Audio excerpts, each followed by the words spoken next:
Bonsoir à toutes et à tous et merci d'être fidèles au programme de Canal Algérie. Bienvenue dans l'émission Le Déshonneur. Dès son invasion de l'Algérie en 1830, la France coloniale avait déployé une batterie de textes de loi visant à asseoir son autorité illégale sur le peuple algérien, moyennant une justice qui répond aux ordres politiques, une justice à double vitesse, une justice au service du non-droit et qui exerce un pouvoir de répression et d'écrasement contre le peuple algérien. En Algérie, la France avait donné une carte blanche à des juges et à des magistrats aux idées fascistes et racistes qui n'hésitaient pas à condamner des innocents à la peine capitale pour avoir commis un crime, un seul crime, celui d'être algérien sous le code de l'indigénat. Ce soir, nous allons parler des origines coloniales de la justice française, une institution importante qui est opposée à des principes et valeurs tant répétés en France, liberté, égalité, fraternité. Bienvenue à vous encore une fois dans l'émission Le Déshonneur.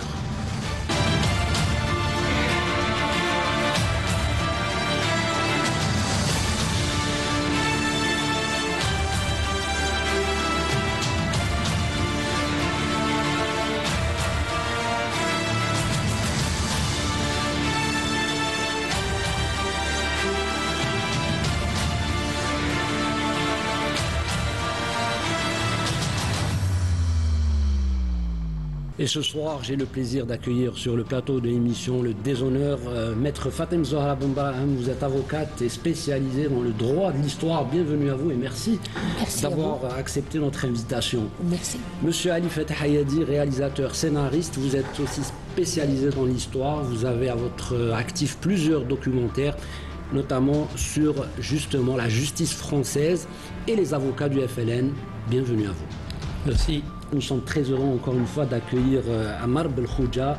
Vous êtes journaliste, écrivain et chercheur en histoire. Bien sûr, vous avez consacré l'essentiel de votre vie à l'écriture et à la recherche dans le mouvement national et la révolution algérienne et l'histoire de la colonisation française en Algérie. Madame, messieurs, pour parler de la justice française et de son fondement, il faut revenir en arrière. Il faut chercher dans le passé sombre de cette institution. Il faut revenir au 19e siècle pour comprendre les assises et les fondements de cet appareil qui est censé rendre la justice, qui est censé veiller à la justice et à veiller au droit, bien sûr, qui est malheureusement devenu une arme redoutable pour faire pénétrer la colonisation française en Algérie, au service aussi de la colonisation française en Algérie. Sylvie Thénault, une historienne qui nous en parle, elle va parler de la justice française en Algérie, mais aussi du code de l'indigénat et de ses conséquences sur les populations algériennes. On va regarder tout de suite, bien sûr, Sylvie Thénault et on revient juste après pour en débattre avec nos invités. Approche des grandes chaleurs, les instructions concernant l'établissement des postes vigies institués par l'article 4 de la loi du 17 juillet 1874. L'idée du code de l'indigénat, c'est une sorte de code pénal spécifique aux indigènes, spécial pour les indigènes. C'est pour ça aussi qu'on dit souvent infraction spéciale à l'indigénat. Alors, on a pris l'habitude d'appeler code de l'indigénat quelque chose qui ne s'appelait pas comme ça officiellement. Je veux dire par là que si on va dans une bibliothèque, on ne peut pas trouver le code de l'indigénat comme on trouve le code civil, le code pénal. Mais l'expression a été utilisée par les contemporains de l'époque. Donc, code de l'indigénat, les juristes disent de façon plus correcte, puisqu'il n'y a pas de code en soi officiellement, le régime spécial de l'indigénat. Le régime spécial de l'indigénat, ce sont des mesures punitives que seuls les indigènes peuvent subir. Et donc ça définit leur statut, ils sont soumis à ce code-là et personne d'autre. Et ce régime comprend des mesures qui en fait résultent de la façon dont le pays a été conquis et administré jusque dans les années 1870-1880. C'est-à-dire que les mesures qui composent le régime pénal de l'indigénat, ce sont en fait des pratiques qu'ont eues les militaires, qui sont nées des pratiques des militaires quand ils ont conquis le pays, ou bien dans les bureaux arabes qui ont été la première forme de l'administration en Algérie. Alors, c'est très compliqué le processus d'émergence de ces mesures parce qu'elles sont nées du terrain. Elles ont parfois été légalisées après coup, mais pas toujours. Parfois, il y a des pratiques punitives, en fait, quand on cherche le fondement légal, on ne le trouve pas. Mais globalement, en 1880, les choses sont quand même à peu près fixées. Il y a l'internement administratif, qui consiste soit à l'assignation à résidence, soit à la détention dans un pénitencier sur décision du gouverneur général. Il y a le séquestre des biens qui a été massivement pratiqué pour opérer justement un transfert de propriété, un transfert de terre de mains algériennes à des mains coloniales. Donc on confisque des terres. Le séquestre, c'est très compliqué parce qu'en fait, ce n'est pas une confiscation totale, c'est un retrait de la propriété, mais on donne parfois le droit de racheter.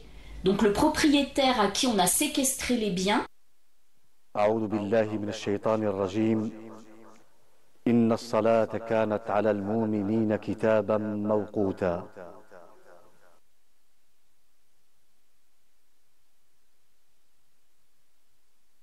الله أكبر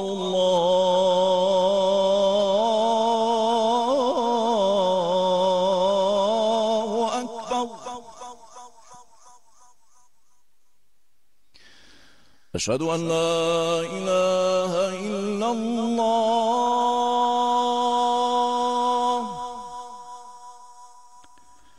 أشهد أن لا إله إلا الله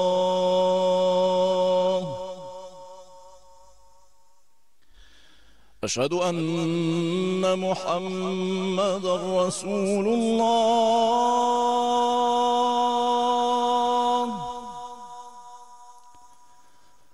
أشهد أن محمدًا رسول الله حي على الصلاة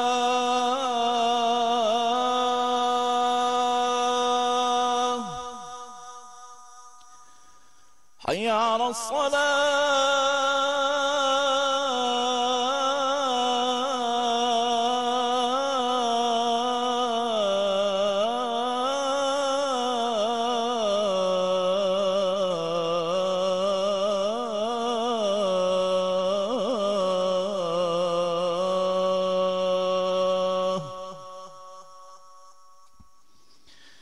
حي على الفلاح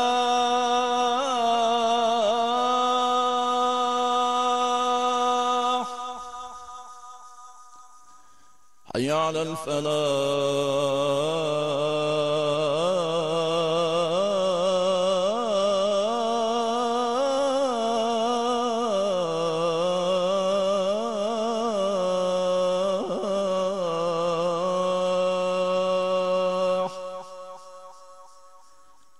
الله أكبر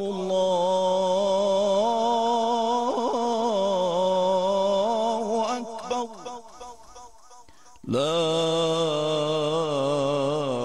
إله إلا الله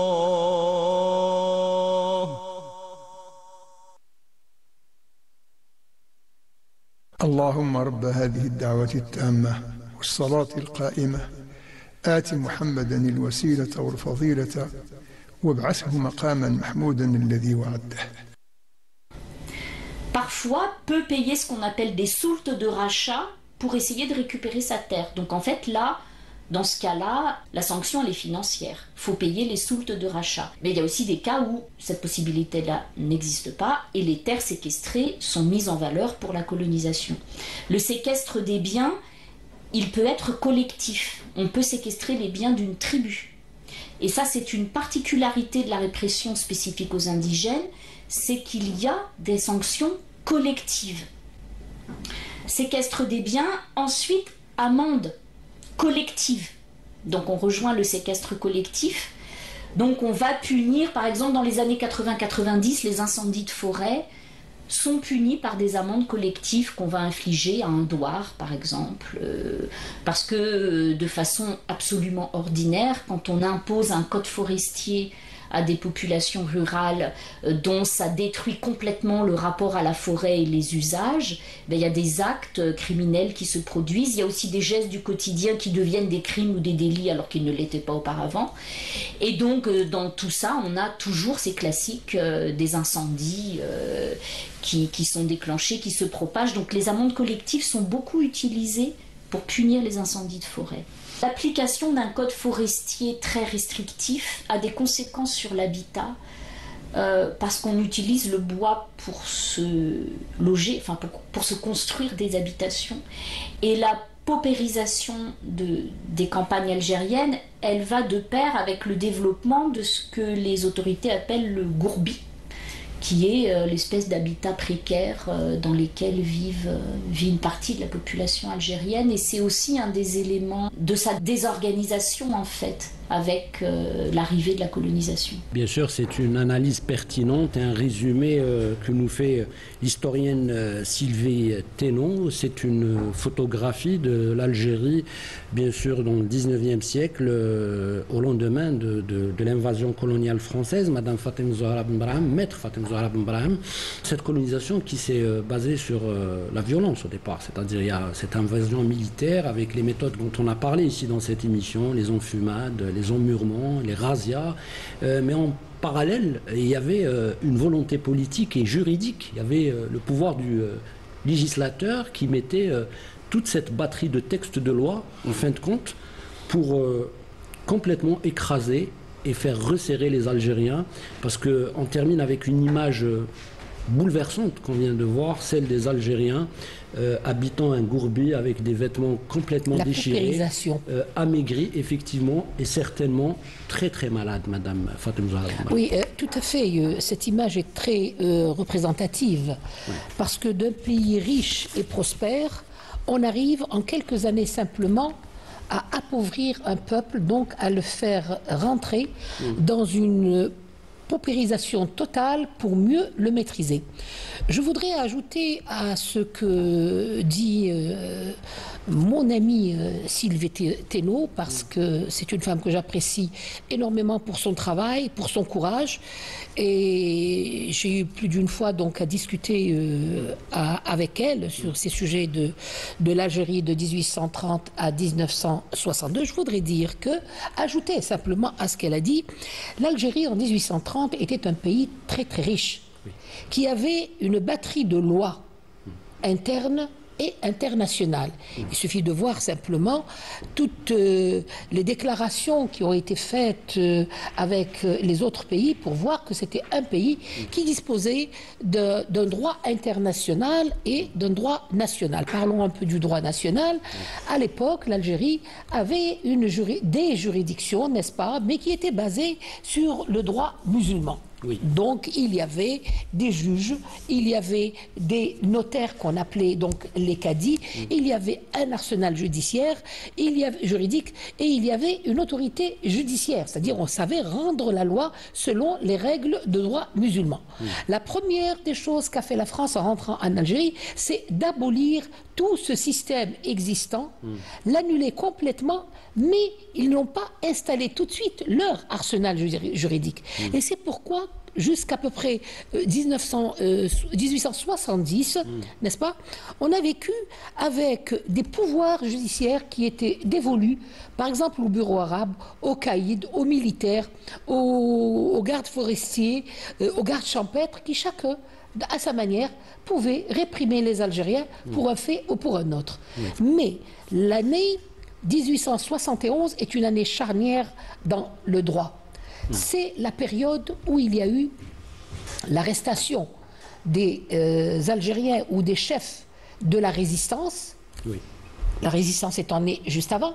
Et ce qui est important dans cette période 1871, c'est qu'ils ont commencé à organiser le procès des chouyours, c'est-à-dire le procès des résistants de l'Algérie qui a fini par la déportation en Calédonie. Là, la France Là, la France, elle n'avait pas un arsenal juridique qu'on va voir entre 54 et 62, mais elle a inventé un système judiciaire pour punir ces Algériens qui étaient dans la légalité la plus absolue, parce qu'il y avait, comme disait Sylvie, donc il y avait le séquestre, il y avait la loi du senatus consulte, il y avait donc cette fameuse loi, si c'est pas toi, c'est donc ton frère, c'est-à-dire la justice collective, où quand un faisait un crime et qu'on n'arrivait pas à le retrouver, c'était toute la tribu qui était punie et qui était parfois, qui passait même de l'autre côté de la vie, c'est-à-dire ils arrivaient jusqu'à les tuer, sans jugement, sans rien du tout. Donc c'est dire qu'il y avait les prémices, n'est-ce pas,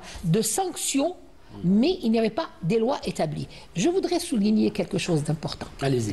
Un procès qui me tient vraiment à cœur, et je souhaiterais que tous les Algériens qui auraient une connaissance quelconque dans les zaouïas ou dans les endroits où on peut encore trouver quelques documents, c'est le procès de 1873 et la plaidoirie des avocats à l'époque. Les avocats à l'époque avaient bien précisé que les actes des Algériens étaient des actes légitimes, qu'ils n'étaient ni terroristes, ni voleurs, ni assassins. Et que la loi française ne pouvait en aucun cas s'appliquer à ces gens. C'est-à-dire la loi française qui s'appliquait en France.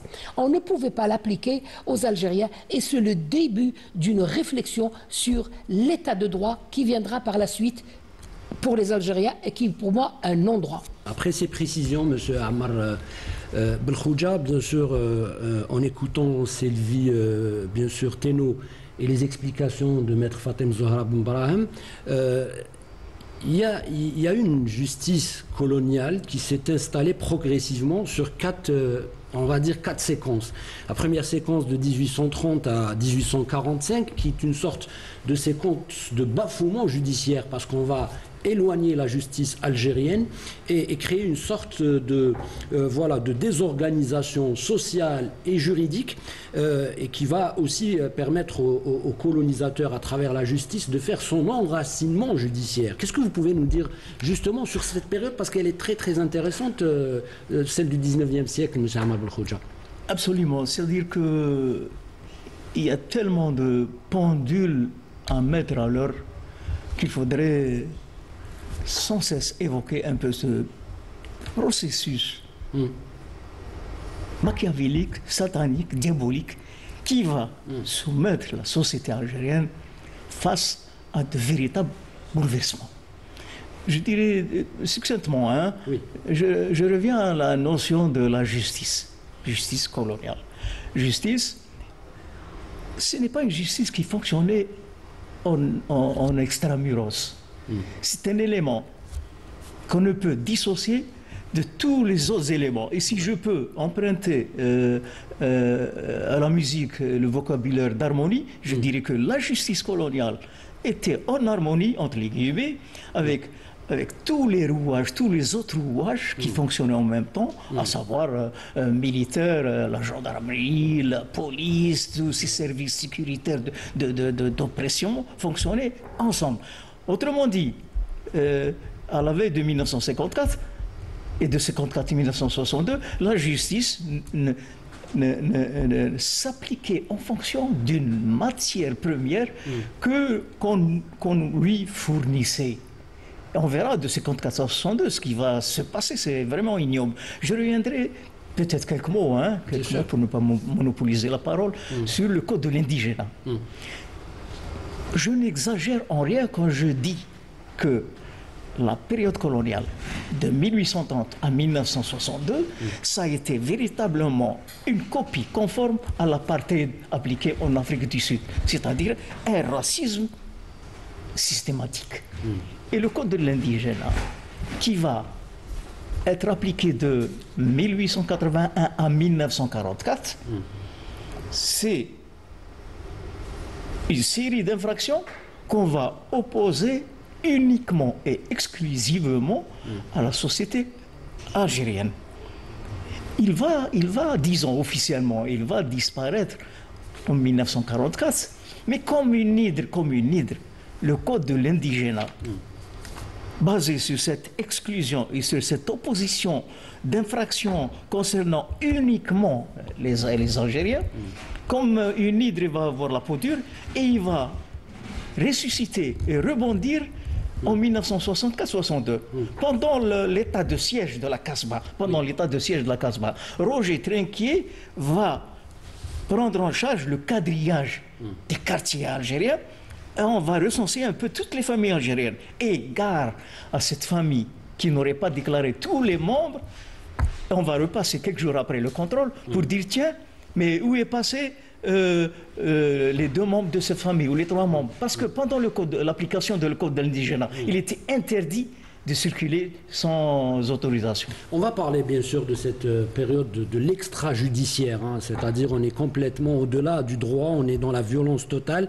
Tout à l'heure, M. Ali Fatah Ayadi, notre ami Ammar Belkhouja, avait parlé d'harmonie, mais moi je dirais que c'était une harmonie d'une partition complètement macabre, complètement violente et noircie par toutes ces exactions.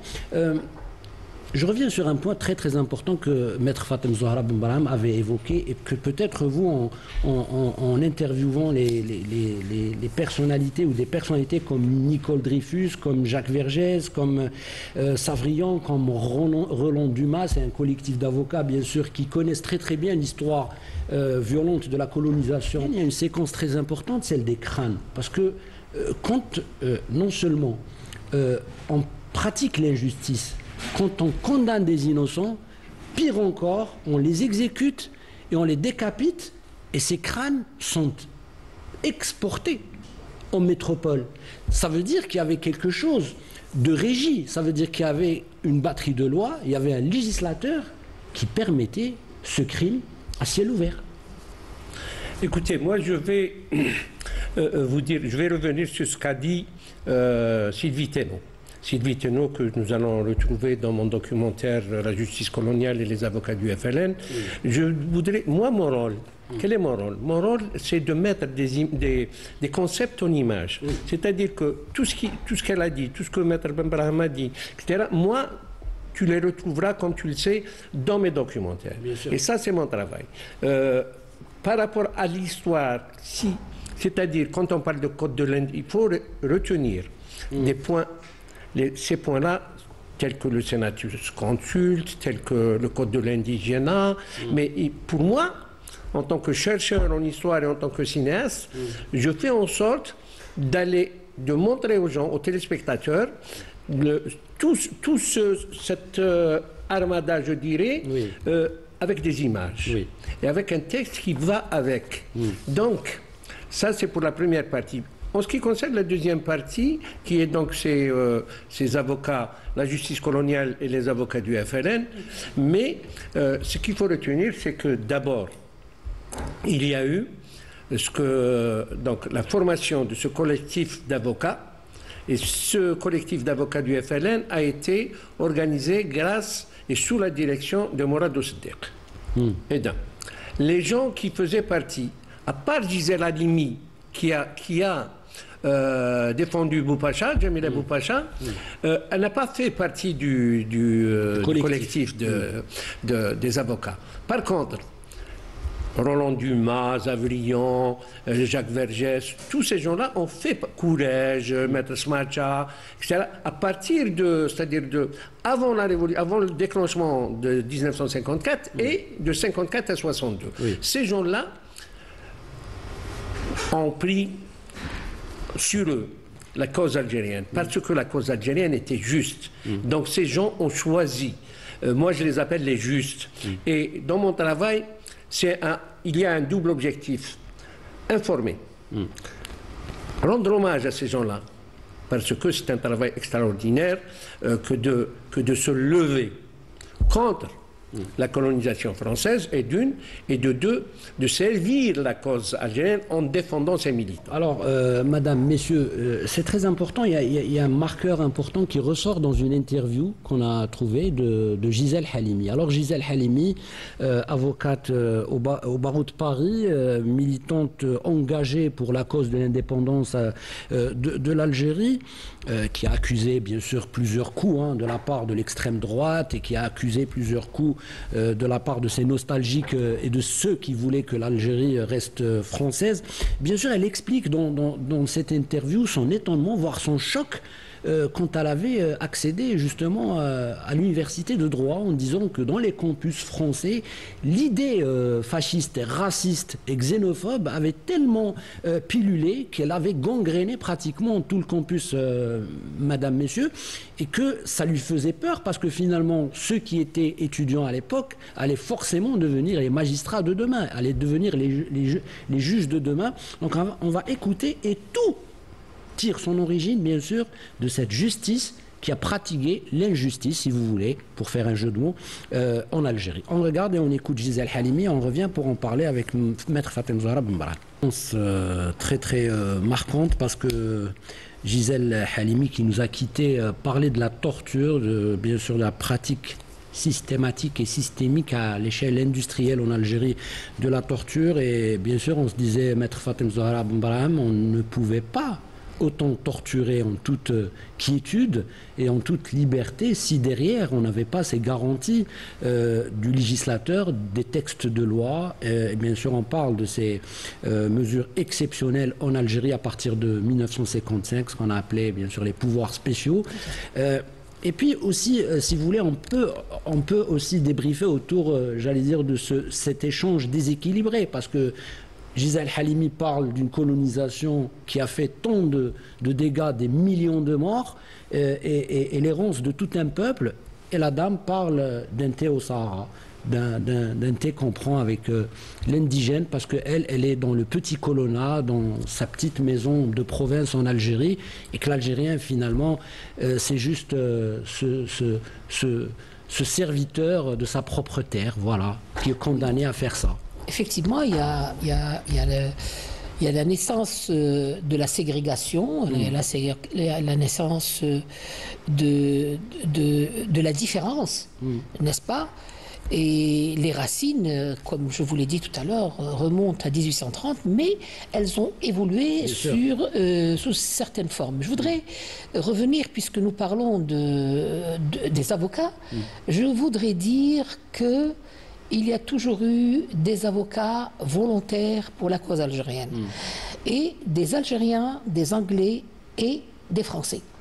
Je voudrais revenir à 1926, qui voit la naissance du nationalisme en Algérie et la première fois la notion d'indépendance, d'où l'indépendantiste Messa El Hadj. Eh bien, Messa El Hadj a fait plusieurs fois donc les juridictions, condamnées à des dizaines d'années de travaux forcés, etc. Et il a eu des avocats algériens à ses côtés et des avocats français. Cela veut dire que lorsqu'on est avocat, on est animé par un besoin d'équité, un besoin de justice, une noblesse dans l'âme, un souci de préserver les libertés individuelles.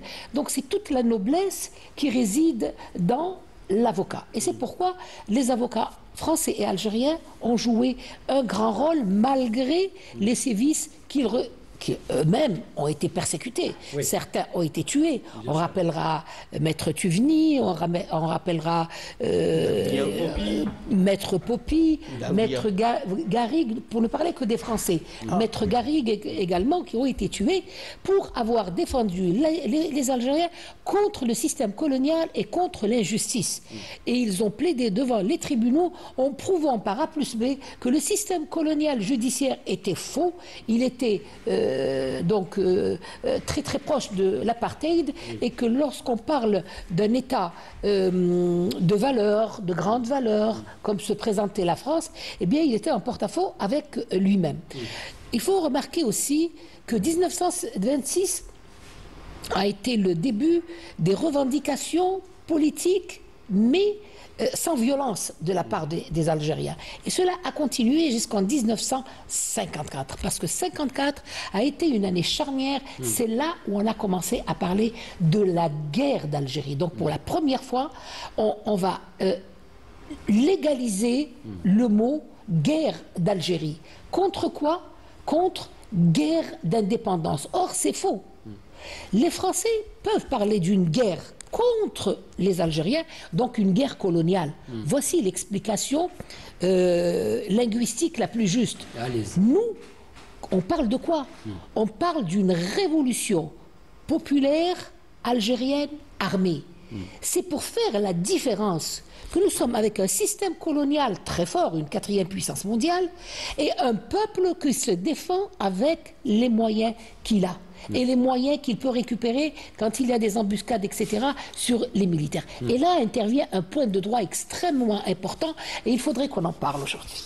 Il faudrait qu'on en parle, et il faut absolument mettre les choses au clair.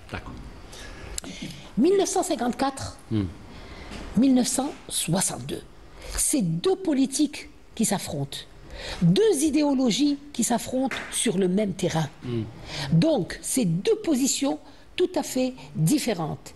L'un voudrait survivre dans l'Algérie et l'autre voudrait vivre dans son pays. Et c'est à ce moment-là que le véritable arsenal juridique va commencer à s'édifier petit à petit. Nous avons plusieurs textes. Je ne sais pas si vous voulez qu'on en parle maintenant ou si peut-être je vais laisser mes camarades évoluer. N'oublions pas que nous serons à la croisière de deux chemins, de deux républiques, entre la 4e et la 5e. C'est là que va intervenir tout un arsenal juridique qui va jusqu'à légaliser ou permettre la torture qui va devenir une institution tout à fait normal. On reviendra sur ça tout à l'heure. Oui, monsieur Ammar Belkhodja, parce que juste parce que, bien évidemment, j'allais dire peut-être le marqueur temps que Maître Fatem Zahra Boubarham avait imposé, bien sûr, tout de suite, c'est, on va parler un petit peu de 1957, parce qu'elle parle de 1954. Bien sûr, la France, avec les pouvoirs spéciaux, avait légalisé les camps de regroupement. C'est une partie très très importante. Là, on avait plus de 3 millions d'Algériens qui étaient dans des camps de regroupement et on avait enregistré beaucoup de décès. Justice militaire de traduction directe, c'est-à-dire sans instruction. Le pouvoir de police administrative, bien évidemment, et judiciaire. Et la France avait tout simplement, à ce moment-là, bafoué toutes les règles et les déclarations universelles des droits de l'homme de 1948. La France, souvent, qui se targue de respecter et d'être le pays de droits de l'homme. Il y a tellement de choses à dire que je crains que le temps nous rattrape et le temps qui est imparti. On n'a pas le temps de tout dire. Je reviens avec une mention spéciale pour Gisèle Halimi. Oui. Son nom est lié à Jamila Boupacha. Oui. Pas uniquement Jamila Boupacha, mais aussi aux Algériens qui ont été accusés et culpabilisés, traduits en justice, et au profit desquels elle va assurer leur défense. C'était les inculpés du 20 août 1955. Oui. Et Dieu sait qu'elle avait échappé à un véritable lynchage à Skikda. Je reviens rapidement pour essayer de rentabiliser le temps sur les concepts qu'il faut revoir. On nous a opposé pendant tout le temps, et surtout pendant la guerre d'indépendance, cette inculpation d'atteinte à la sûreté intérieure de l'État et d'atteinte à la sûreté extérieure de l'État et d'atteinte à la souveraineté française en Algérie. Et à propos de souveraineté, nous allons remonter dans le temps, en 1830, qui a agressé la souveraineté de l'autre? C'est bien cette invasion étrangère, cette agression étrangère de 1830. La souveraineté que les rouages sécuritaires, judiciaires qu'on a tenté à nous opposer, la souveraineté, c'est notre souveraineté et non la leur. Alors, souveraineté, c'est que un télégramme, monsieur Amir, un télégramme envoyé par De Gaulle le 9 ou le 10 mai 1945 va nous coûter 45 000 morts. Pourquoi? Dans ce télégramme, le général de Gaulle donne instruction formelle aux autorités implantées en Algérie de rétablir l'ordre par n'importe quel moyen contre une poignée d'agitateurs qui osent porter atteinte à la souveraineté française en Algérie. Donc, souveraineté, il va falloir remettre en cause tout ce droit international qui est un véritable déguisement de la vérité historique. Quant à l'arsenal juridique, mais ça a commencé avec les gouverneurs généraux, ça a commencé avec un précurseur de tout un arsenal juridique répressif, qui est le général Bugeaud.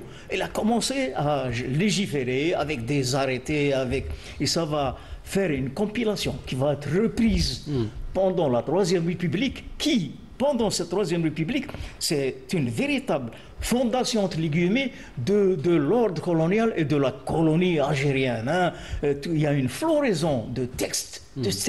On a même créé un droit colonial qui va être enseigné pour préparer les futurs fonctionnaires qui seront nommés en Algérie. Je termine peut-être en disant, attention, l'Algérie était subdivisée en deux parties. Celle du nord et celle du sud. Oui. Celle du sud, c'est les territoires du sud, où sévissait le commandement militaire. Il y avait une justice mais il faut voir un peu ce qui s'était passé sur les Algériens du sud. Oui, il faut imaginer ce qui s'était passé dans cette immense contrée de l'Algérie, resté sous commandement militaire, les territoires du sud. Oui. Mais un véritable affront, une véritable atteinte à la personnalité, aux droits du peuple algérien. Monsieur Arifat Hayadi, tout à l'heure, vous avez voulu intervenir. Bien sûr, on revient sur le point. Allez-y. Moi, je voudrais revenir à l'expression guerre d'Algérie. D'abord, les Français n'ont reconnu cela, guerre d'Algérie, qu'en 1992. Avant, c'était les événements d'Algérie, parce que pour eux, l'Algérie était française. Et il y avait ces trois départements français, Alger, Oran et Constantine. Ça, d'une part. D'autre part, quand les pouvoirs spéciaux qui sont passés donc du civil aux militaires, c'était en 1956. Donc on a signé plutôt, ou on a voté les pouvoirs spéciaux, et c'était tous les partis représentés à l'Assemblée nationale française, y compris les communistes.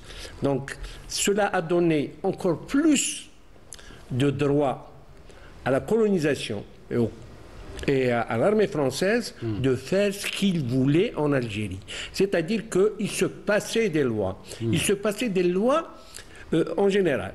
Les séquestrations dès 1831, 1832, sur le plan... Alors, séquestration des terres domaniales, des terres habous qui sont devenues... qu'on a commencé à donner déjà aux colons. Et sur le plan religieux, la mosquée de Ketchawa, tout de suite a été transformée en église en 1832. En 1832, elle est devenue la grande église de l'époque. Et ça veut dire quoi? Même les lois, les batteries de lois, comme tu le disais tout à l'heure, qu'ils ont eux-mêmes, c'est-à-dire inventées ou votées, etc., ils ne les respectaient pas. Et il faut dire aussi que tous les tribunaux n'étaient pas des tribunaux civils, mais militaires. Les militants algériens étaient jugés dans des tribunaux militaires. Et ce qui est extraordinaire aussi, c'est que ces avocats-là, la justice ne les poursuivait pas, mais le tribunal militaire les donnait, par exemple, à Jacques Vergès, pendant un moment, parce qu'il défendait des militants algériens, on lui disait « tu es interdit pas d'exercer, mais de défendre des Algériens pendant tant de temps, et ainsi de suite. » Oui, par rapport à Gisèle Halimi, elle le dit elle-même qu'elle a été arrêtée, et puis elle a été même condamnée à mort, bien évidemment après par l'OAS. Ce sont des séquences importantes, et il y avait une accélération, justement, madame, messieurs, chers téléspectateurs, à partir de ces pouvoirs spéciaux, parce qu'on a beaucoup d'affaires, beaucoup de personnalités qui s'invitent actuellement même dans l'actualité des deux pays. On parle bien sûr de l'affaire de l'Habib Ben Mhidi, qui a été assassiné le 4 mars 1957. Ali Boumengel, l'avocat, qu'on a maquillé bien sûr son assassinat par un suicide, qui a été assassiné le 23 mars 1957. On parle bien sûr de la torture de Maurice Audin et de son assassinat et de sa disparition. Henri Alleg, bien sûr, on a subi la torture, comme des milliers d'Algériens. On a le premier, enfin on a Zabana, le 19 juin 1956, qui est guillotiné avec Abdelkader Farraj. Ali Maachi, on en parlera, l'enfant de Tiaret, l'artiste qui fut enlevé et puis pendu est décapité avec des compagnons et sa tête a été, ses têtes ont été exposées en plein centre-ville de la ville de Tiaret. Tout de suite, on a pris un exemple dans cette émission, celui de Fernand Yveton. Pourquoi Madame Fatem Zahra Ben Brahim? Parce que Fernand Yveton, c'est un échantillon de ces Algériens innocents qui n'ont rien fait, c'est-à-dire que les textes de loi normalement ne promulguent pas ou ne prévoient pas la guillotine, ne prévoit pas l'exécution par rapport à quelque chose qu'il n'a pas fait, c'est-à-dire que la bombe n'a même pas explosé et puis il n'y a eu aucun blessé, aucun mort. On va regarder juste cette vidéo avec nos chers téléspectateurs et on revient pour en parler avec vous, Maître Fatem Zahra Ben Brahim, sur l'affaire Fernand Yveton, le martyr de la liberté. Il n'a tué ni blessé personne. Pourtant, Fernand Yveton fut le seul Européen guillotiné pendant la guerre d'Algérie. Ils se sont embrassés, les 3 condamnés, et il a dit « Je vais mourir, mais l'Algérie sera indépendante ». Ouvrier chez Gaz d'Algérie, il est délégué syndical et milite au Parti communiste. Pied noir et fervent anticolonialiste, il rejoint le Front de libération nationale, le FLN. Il accepte de passer à l'action à la seule condition que personne ne soit blessé. Le 14 novembre 1956, il place une bombe dans un local de son usine. Le minuteur est réglé sur 19h30, soit bien après le départ des derniers ouvriers. Mais Yveton est vu par un contremaître qui le dénonce à la police. La bombe est désamorcée, Fernand est arrêté et interrogé au poste. Il est torturé pendant 3 jours, électrocuté, gavé d'eau. En cette période de guerre, la justice est expéditive et les autorités veulent faire un exemple. Une procédure spéciale avait été instituée, qui à ma connaissance n'avait pas encore été mise en application. C'était la notion de crime flagrant. Appliquant cette notion de crime flagrant, Yveton, qui avait été arrêté le 14 novembre, va être déféré devant le tribunal militaire la semaine suivante. Au tribunal, le militant adopte une défense politique. Il reconnaît les faits, mais condamne les attentats sur les lieux publics dès lors qu'ils font des blessés. J'ai obéi aux ordres du parti. Face au déchaînement médiatique ciblant l'ouvrier accusé, le Parti communiste prend ses distances pour ne pas être associé à son acte. Yveton est condamné à mort pour tentative de destruction d'édifices à l'aide d'explosifs. En détention, il ne regrette rien et écrit à son épouse Hélène.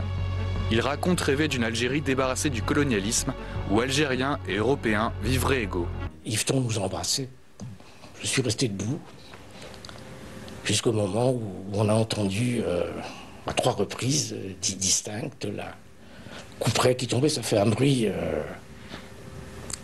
que vous n'oublierez plus jamais. Albert Smadja est arrêté 2 jours après l'exécution. Il est détenu durant 2 ans avec d'autres confrères pour avoir défendu un membre du FLN. La veuve de Fernand Yveton est licenciée et retourne vivre en France. Et oui, donc Fernand Yveton exécuté le 11 février 1957.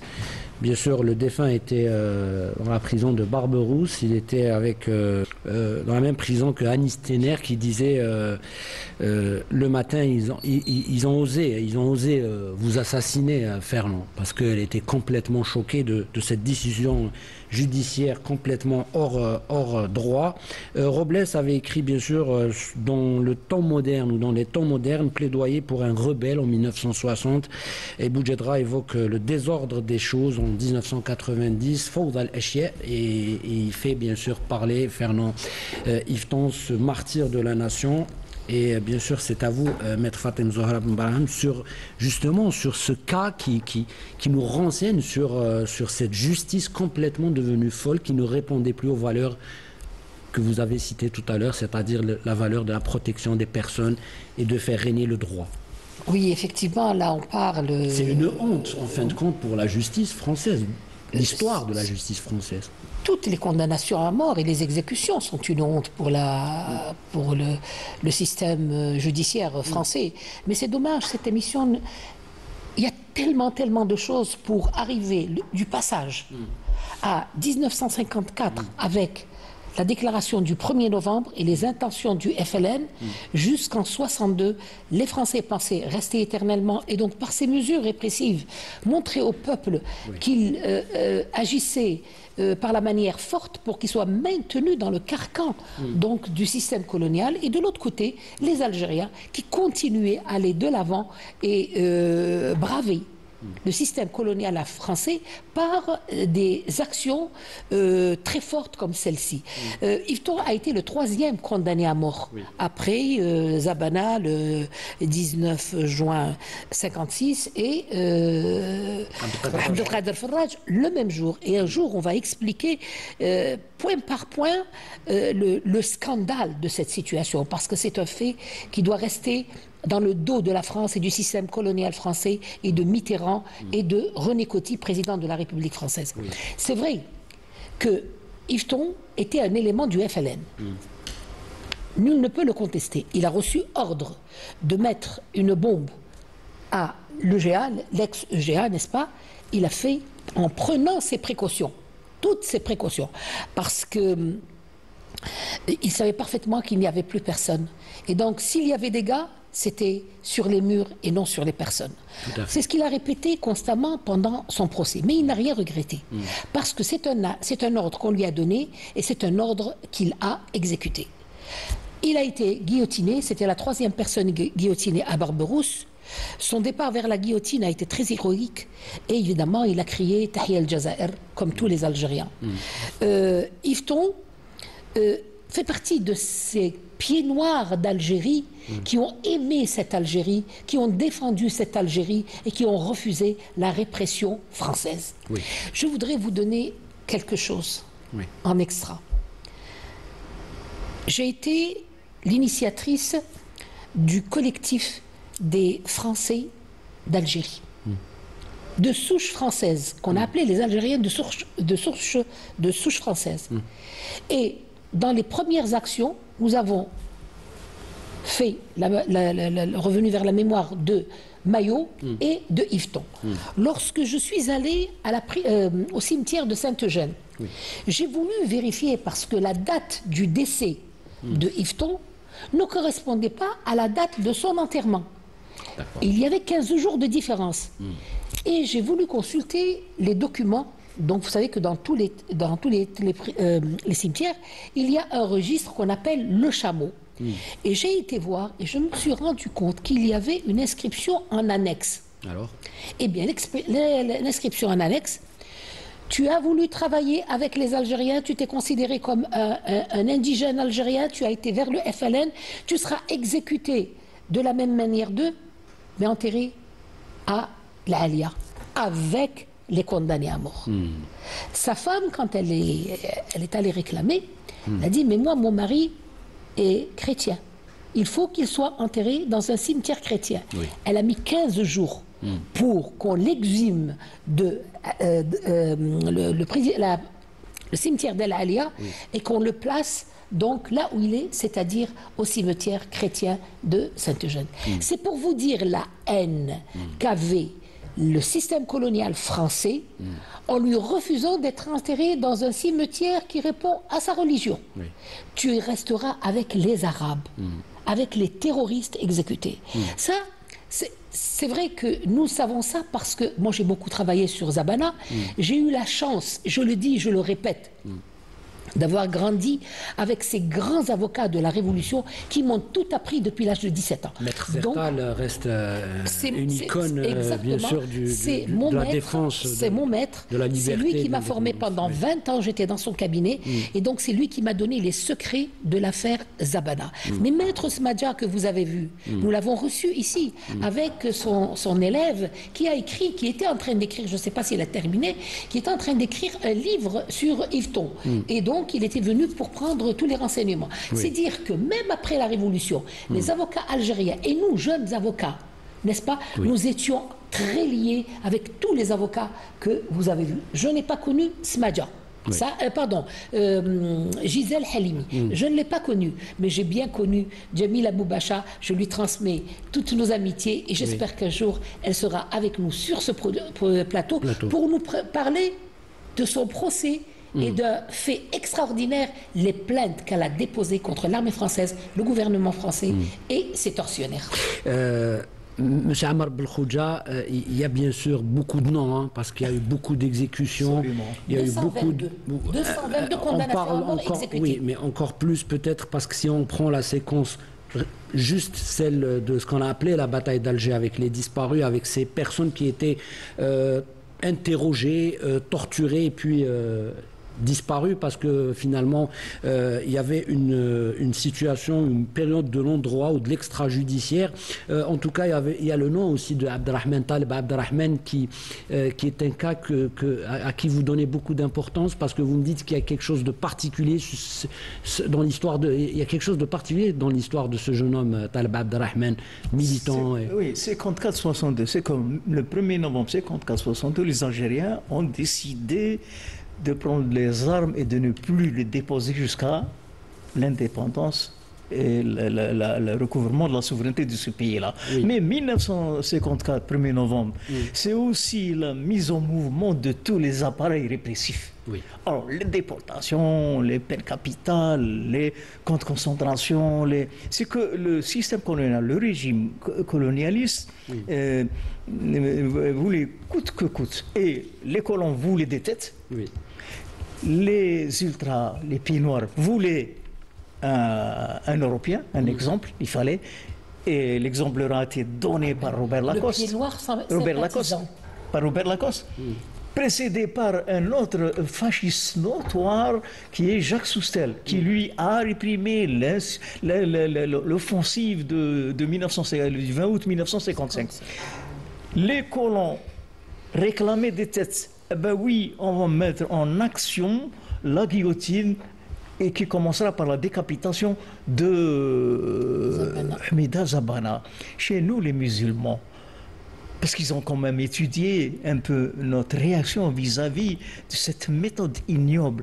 Nous avons horreur qu'un corps soit décapité. Oui. Dans nos usages ancestraux et dans nos valeurs musulmanes, un corps doit être respecté et enterré sans être décapité. Et la machine va tourner presque toutes les années. On faisait la queue, monsieur Amir. Les résistants algériens faisaient la queue en attendant que le premier soit décapité. On est arrivé à décapiter, au même instant, à décapiter l'un après l'autre, 5 condamnés à mort, 4 condamnés à mort, 3 condamnés à mort. C'est ignoble. Alors je reviens au cas Taleb Abderrahmane Taleb. Abderrahmane Taleb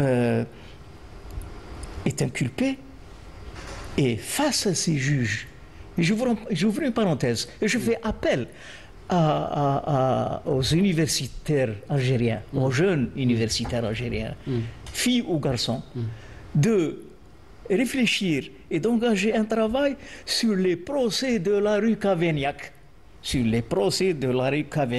et consigner un peu cette dignité avec laquelle se présentaient des Algériens, les résistantes algériennes et les résistants algériens face aux magistrats du tribunal militaire, comme évoqué par notre ami. Il faut préciser justement que le Cavaignac, c'était le tribunal pénal des forces armées. Oui, le titre est là. Le titre est là, c'est Amir.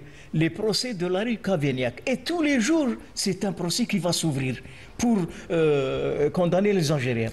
Abderrahmane Taleb, face à ces juges. C'est pour mettre un accent un peu sur cette dignité face à la souffrance, face à la douleur, face au sacrifice. Et Abderrahmane Taleb, très serein, comme le fut avant lui Hamida Zabana, qui est monté à l'échafaud avec honneur et dignité. Alors que le prêt n'est pas descendu pendant 3 fois. Absolument, jusqu'à la 3e fois. Il n'a pas été commué. Madame Bembraham l'expliquera mieux que moi. Dans un cas pareil de Hamida Zabana, on n'avait pas actionné une 2e fois ou une 3e fois Et c'est pour ça qu'on ne parle plus d'exécution de sentences criminelles. Moi, je parle d'exaction judiciaire. Oui, absolument. On est d'accord. Par rapport à ça, Quand moi je dis qu'il n'y a pas eu de justice coloniale, il y a eu une injustice. Parce que faisons-nous j'ai fait un travail sur ceux qui ont été jetés dans les cuves, ce que j'ai appelé les cuves de la mort, c'est-à-dire des cuves à vent. Les chasses à vin. Et ça, c'est un double crime. Pourquoi? Parce que c'est un crime. Les musulmans, ils disent, quelqu'un qui meurt sous ne va pas au paradis. Et ces gens-là, on les a lancés, mis dans des cuves à vin. Ils sont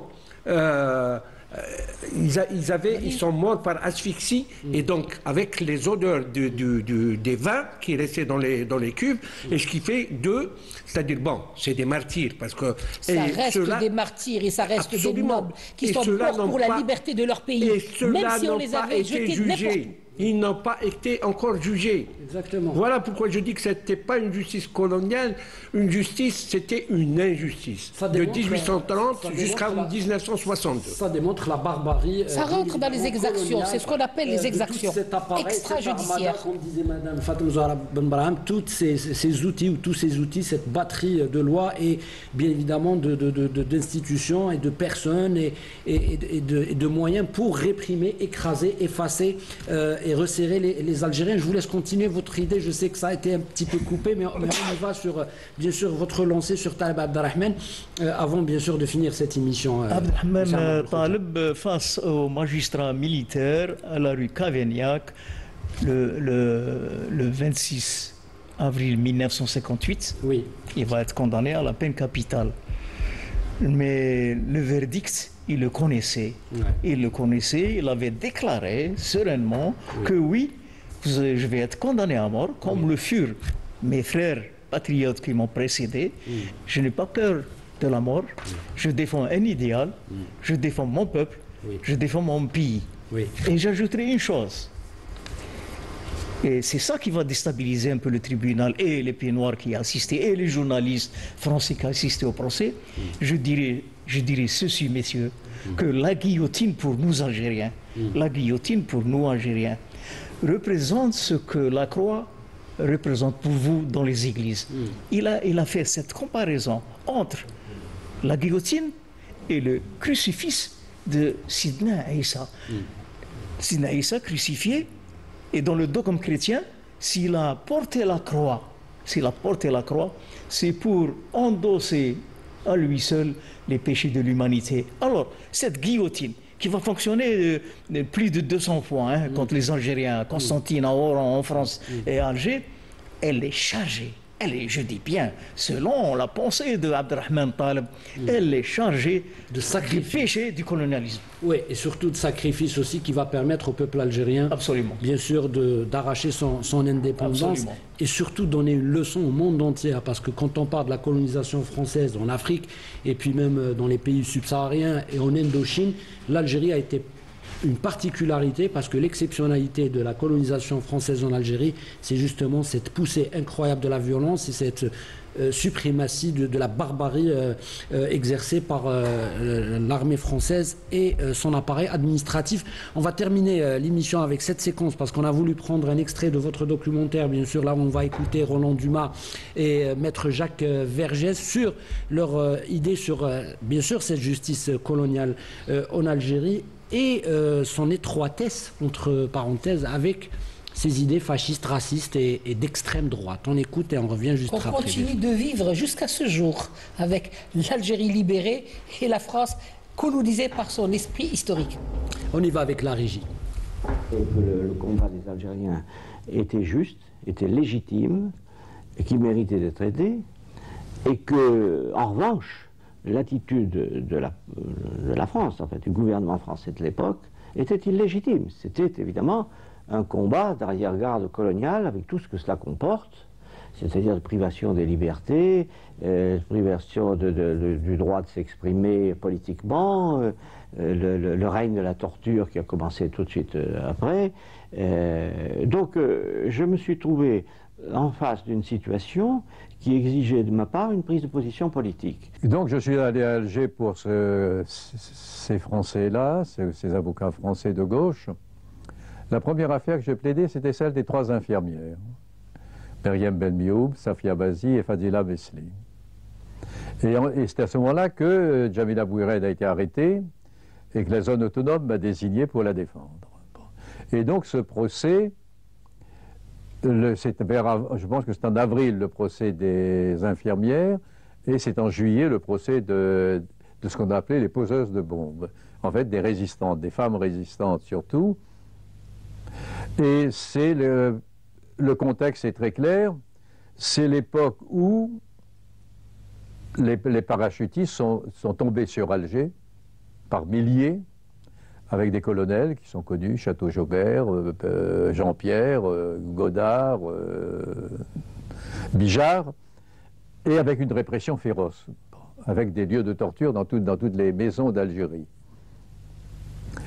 J'ai pensé à ce moment-là que plaider la cause de mes clients, et spécialement de Jamila Bouhired, devant des militaires et un juge civil qui était venu là-bas pour toutes sortes de raisons qui étaient les siennes, essayer de les convaincre, c'était un travail d'impossible. Pour les militaires, c'est un peu s'encombrer. Hein. Toute cette légalité, ça nous encombre. Toutes ces procédures, ça nous encombre. Les avocats, ça nous encombre. Les recours, les exigences de preuves, etc.